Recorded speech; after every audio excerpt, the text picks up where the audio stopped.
So I guess looking 3 or 4 decades back is a little tricky for me. I'm 29, so I've got a couple of decades up my sleeve. I grew up in a tiny little village down on the west coast of the South Island in quite a rural area. And I guess, life growing up in a little rural coastal village like that is quite different to living in the heart of the city in Wellington, where I live now.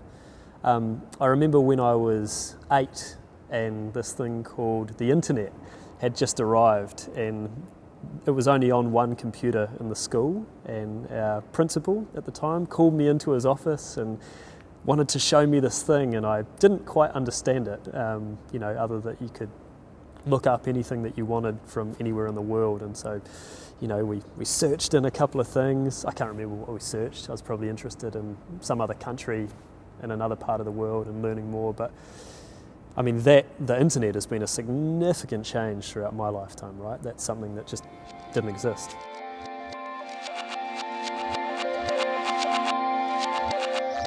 I think he was a bit of a futurist, yeah. I think he's an amazing man, and I actually caught up with him for lunch a couple of months ago. He's since moved from the West Coast over to Christchurch, and reconnected with him 20 years later.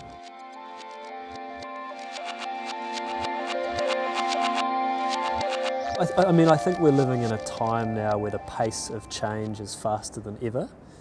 I think absolutely the internet is just changing the way that we connect with each other, that we have the ability to learn from some of the smartest people on the planet across every sector from anywhere, from rural West Coast to the South Island. I think, at the same time, the nature of work and business is changing. I think we're living in a time where we've got some enormously complex challenges on our hands, particularly some of these big environmental and social challenges, like climate change is going to radically change the face of humanity and everything else on the planet. We know that there's been mass disruption to ecosystems and biodiversity. We know that business, like never before, can no longer exist in isolation without thinking about the social or environmental costs of doing business. So how does business in the 21st century actually start to deliver value and benefits across not just economic and employment stuff, but also across the social and environmental outcomes? So all of these things are kind of, interwoven and connected, and we have to figure out how to make this stuff work. If we crack and open up some of the potential around renewable energy and new smart technologies, that opens up entirely new possibilities. If we had solved the climate crisis, if we could travel anywhere in the world, if space travel was opened up as well, I think there's huge potential for the world to be a very different place.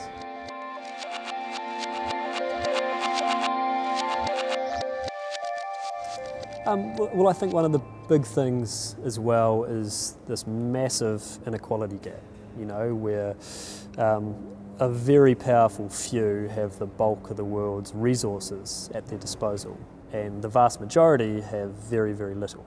So we need to figure out how we actually create a more equal society, and figure out how, what does the redistribution of wealth look like?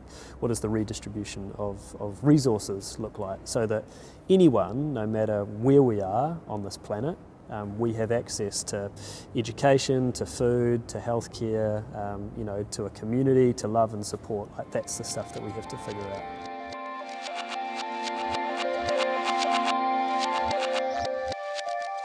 So I guess when we think about that, what are the types of institutions or organisations or ways that we organise, as well as leadership in terms of how we might step up and create this future, I think that even the nature of institutions has changed a lot over the last few decades. So, what has previously been a big physical bricks and mortar space where you have people just in that location and it's organised in quite a top-down hierarchical approach.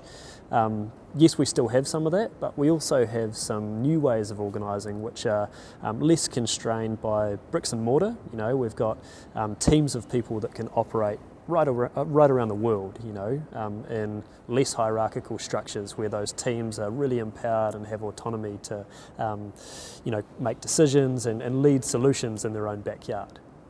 So I think one of the challenges around leadership there as well is,